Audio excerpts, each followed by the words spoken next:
और मैं भरे मस्जिद में अल्लाह के घर में कहता हूं, अपनी जमात के सामने कहता हूं, इंशाअल्लाह जो गंदा और घिनौना इल्जाम मेरे ऊपर लगाया, मैं अपनी जमात के अहले हदीस के अफराद का कभी सर शर्म से शर्मिंदा नहीं होने दूंगा। हमारे ऊपर घिनौना इल्जाम लगाया है, लेकिन अल्हम्दुलिल्लाह उसके बाप ने भरे मजमे में कुरान हाथ में लेके कहा है कि मेरी बेटी झूठी है।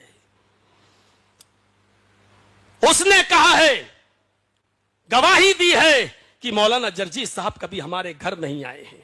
अल्हम्दुलिल्लाह फख्र के साथ कहता हूं कि कभी मैं अपनी जमात का सर शर्म से शर्मिंदा नहीं होने दूंगा। मेरे प्यारे साथी, इल्जामात है ये तो किसी के ऊपर भी लगा दो, किसी के भी ऊपर लगा दो। हमें जो जजमेंट दिया गया, जो फैसला सुनाया गया, वो सिर्फ न तो होटल देखा गया, न घर देखा गया, न मकान देखा गया, न मेडिकल देखा गया, न प्रूफ देखा गया, न डीएनए टेस्ट देखा गया। बस इतना कहा गया, पीड़िता के मौखिक बयान यानी जबानी बयान के आधार पर आपको दोषी पाया जाता है, जिस पर हाई कोर्ट के जज ने फटकार लगाते हुए सरकार को भी और लोअर कोर्ट के जज को भी कि पूरी फाइल को बारीकी से और डीपली पढ़ने के बाद ऐसा लगता है कि मोहम्मद जर्जीस को राजनीतिक षड्यंत्र का शिकार बनाया गया है और मीडिया के दबाव में आकर यह फैसला सुनाया गया है, इसलिए इनको तत्काल रिलीज किया जाए। तो मेरे भाइयों, ये दोनों बयान देख लीजिए, एक लोअर कोर्ट का जज है, एक हाई कोर्ट का जज है। लोअर कोर्ट का जज कहता है पीड़िता के मौखिक बयान के आधार पर दोषी पाया जाता है, और हाई कोर्ट का जज कहता है राजनीतिक षड्यंत्र का शिकार बनाया गया है और मीडिया के दुष्प्रचार की वजह से लोअर कोर्ट के जज ने इनको सजा सुनाई है। तत्काल ये ऑर्डर, तत्काल इमीडिएटली इनको रिहा किया जाए। 3 तारीख को हमारी बेल होती है और 4 तारीख को हम बाहर कर जाते हैं। मेरे भाइयों, ये दौर आएंगे, तौहीद की दावत दोगे तो ये आप सोचो कि हमको लड्डू और गुलाब जामुन मिलते रहें और तौहीद की दावत, ये नहीं हो सकता है। हक बात कहना है तो डंके की चोट पे कहिए, इमाम मालिक रहमतुल्लाह अलैह की तरह है। जो आज सऊदिया में जाते हो, जो आज देखते हो बहुत से लोग हाथ छोड़ के नमाज पढ़ते हैं, क्यों? इमाम मालिक को किसी गरीब, इमाम मालिक के दौर में जो बादशाह था वहां का, उसको किसी गरीब की लड़की बीवी पसंद आ गई। उसने देखा है बड़ी खूबसूरत है, उसने उसके शौहर से कहा कि इसको तलाक दो, इससे हम शादी करेंगे। उसने कहा वाह, ऐसे कैसे हो सकता है, ये हमारी बीवी है। उलमा से पूछा, लोगों ने कहा अरे भाई उसकी तो बीवी है, कैसे तलाक देगा। उन्होंने कहा कि हम तुम्हारे पास दिरहम दीनार, ये हर दौर में हुआ, मौलवी भी पैसों में बिके हैं, ये तबका भी पैसों में और दिरहम दीनार में बिका है, इसमें कोई ताज्जुब की बात नहीं है। जब वो अशरफियों की और दिरहम दीनार की थैलियां फेंकी गई तो उन्होंने एक मशवरा दिया कि आपके पास तो सिपाहियों की कमी थोड़ी है, किसी की तलवार उस गरीब आदमी की गर्दन पर रखवा दो और कह दो कि अगर तलाक नहीं दी तो गर्दन उड़ा देंगे, बस मजबूर होकर तलाक दे देगा। ऐसा ही किया गया। उस गरीब आदमी की बीवी बोली नहीं, हमारे शौहर की गर्दन मत उड़ाओ। अपने शौहर से कहा कि तुम जिंदा रहो, मेरे लिए इतना ही काफी है। आज ये तुम्हें मजबूर किया जा रहा है तो तुम छोड़ दो, मुझे तलाक दे दो, मैं दिल से तुम्हें अपना शौहर वैसे ही मानती हूं, कम से कम तुम जिंदा रहोगे। तलाक दे दी, तलवार उसकी गर्दन पर रखी है। मजबूरी में उसने देखा कि बादशाह की ताकत तो बहुत ज्यादा होती है, सिपाही उसके अंडर में होते हैं। मजबूरी में उसने अपनी जबान से कह दिया कि मैंने तुझे तलाक दी। मौलवियों ने फतवा दे दिया कि तलाक हो गई। इसने उस औरत को इद्दत गुजरने के बाद उससे निकाह कर लिया। 6 महीने, 8 महीने, 10 महीने, 1 साल उसके साथ रहा। धीरे धीरे ये खबर, आजकल की तरह व्हाट्सएप का जमाना तो था नहीं, मैसेंजर का, फेसबुक का जमाना तो था नहीं, यूट्यूब का जमाना तो था नहीं। धीरे धीरे ये बात उस मुल्क के सबसे बड़ी हस्ती इमाम मालिक रहमतुल्लाह अलैह के कानों में पड़ती है। इमाम मालिक को पता चलता है कि उस आदमी ने अपने सिपाहियों को भेजकर मजबूर करके उस औरत को आदमी को तलाक देने पर मजबूर किया है। बादशाह तो हमारी मस्जिद में खुतबा जुम्मा पढ़ने आएगा, लिहाजा बादशाह उसी मस्जिद के अंदर जुमे का खुतबा इमाम मालिक का सुनने गया। आज वो आगे बैठा हुआ है, इमाम मालिक रहमतुल्लाह अलैह अपने सर पर कफन बांधकर खुशबू लगाकर आज जुम्मे का खुतबा देने के लिए आ रहे हैं। सिरसी वालों, ऐसा माहौल कभी आपके इलाके में हो जाए तो मौलाना जर्जीस के आने के बाद ही आप कह दोगे कि आप ऐसा मत बोलना, वैसा मत बोलना, हमारे यहाँ के हालात ऐसे, हमारे यहाँ के हालात ऐसे।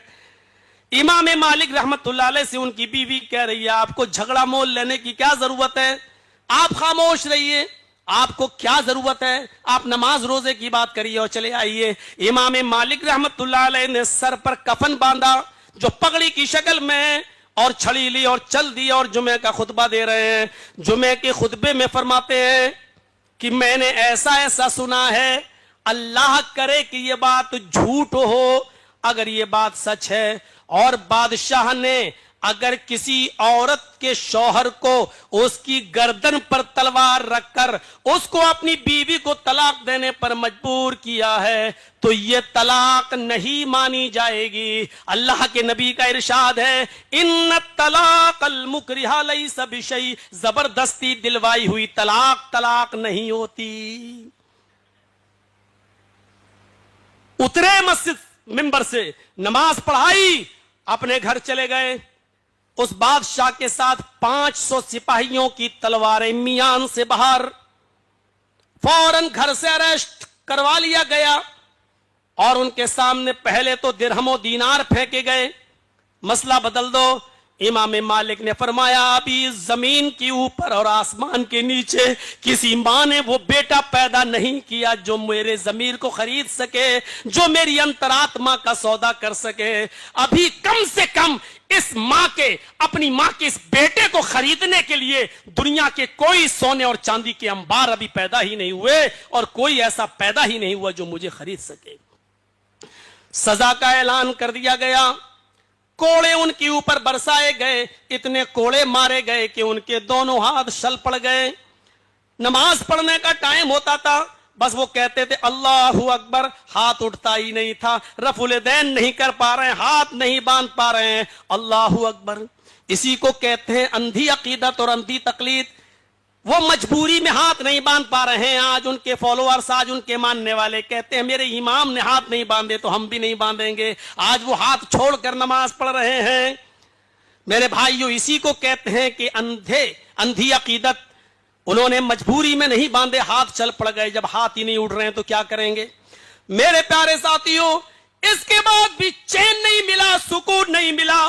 उनके हाथों में हथकड़ियां डाल दी गई और पैरों में बेड़ियां डाल दी गई और उनको ऊंट के ऊपर उल्टा पेट के बल लिटा दिया गया। ऐसे पैरों में बेड़ियां और हाथों में हथकड़ियां और उनको ऊंट के ऊपर ऐसे ही बिठा दिया गया और मदीने के बाजार में घुमाया जा रहा है, मदीने की गली गली में घुमाया जा रहा है, इसलिए कि लोग देख लें बादशाह का जो कहना नहीं मानता उसको बादशाह कितनी बड़ी सजा देता है। अगर किसी ने बादशाह के खिलाफ आवाज उठाई तो उसका यही अंजाम, बल्कि इससे भी बुरा अंजाम होगा। इमाम मालिक का तारुफ कराया जा रहा है।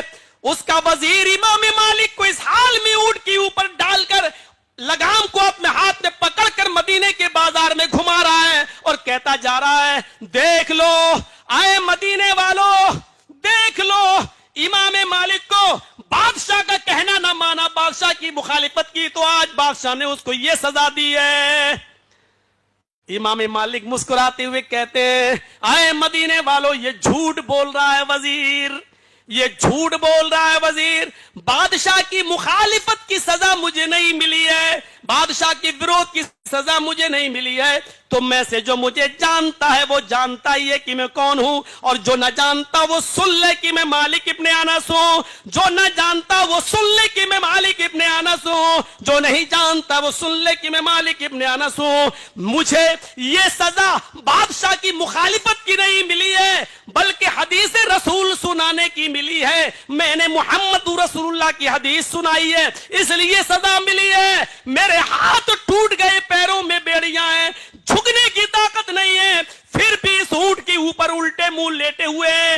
और आज भी यही ऐलान कर रहा हूं, इन्न तलाकल मुकरिहा लैसा बिशै, जबरदस्ती दिलवाई हुई तलाक तलाक नहीं होती। बादशाह हरामकारी कर रहा है, जिना कर रहा है, हरामकारी कर रहा है, जिना कर रहा है। दुनिया की कौन सी ताकत इमाम मालिक को रोक सकी?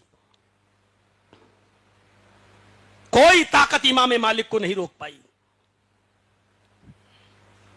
ऐसा शख्स अपने आप को अहले हदीस कहे तो खुशी होती है, अपने नाम के आगे लफ्ज अहले हदीस लगाए तो खुशी होती है। हालात और वक्त के साथ समझौता कर लें। मौलाना जर्जीस साहब इमाम मालिक का वाकया सुना रहे, बड़ा अच्छा लग रहा है, आंखों में आंसू आ जाएं। बिलाल का वाकया सुनाए कि कैसे पत्थर उनके सीने पर रख दिया जाता हूं, बहुत मगरमच्छ के आंसू बहाने वाले बहुत मिलेंगे। लेकिन हजरत इमाम मालिक और हजरत बिलाल, हजरत सुमैया की तरह तकलीफ उठाने के लिए हम तैयार नहीं है। इस दीन के लिए इस मिंबर के ऊपर खड़े होकर ये खुतबे सुनने के लिए तैयार है कि बिलाल ने क्या तकलीफ उठाई, सुमैया ने क्या तकलीफ उठाई, इमाम मालिक ने क्या तकलीफ उठाई, इमाम अहमद इब्न हंबल ने क्या तकलीफ उठाई। लेकिन उन तकलीफों को हम उठाने के लिए तैयार नहीं है। सुनने के हम शौकीन तो हैं, लेकिन उन तकलीफों को उठाने के लिए हम तैयार नहीं है।